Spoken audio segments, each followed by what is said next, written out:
Ayan guys, ito naman yung ano ni Fidel Ramos. Yan, naging presidente ng Pilipinas. Ayan ang kanyang mga flowers. Yan. Birthday niya July 31.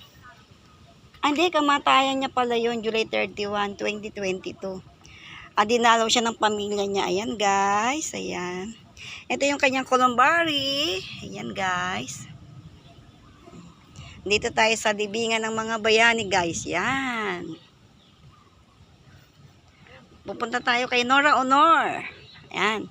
Ito ang part ng mga bayani na presidente. Yan guys.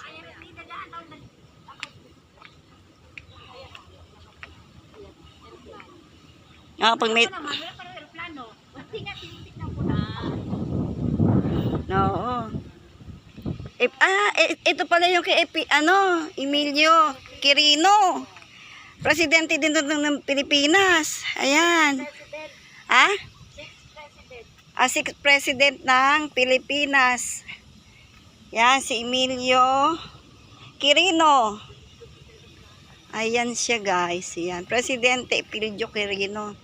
Ito yung kanyang columbari.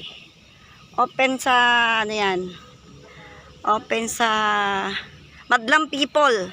Yan guys. Open sa Madlang People, yung libingan ng mga bayani. Ngayon, pupunta kami kay Nora Honor naman. Yan. Sino kaya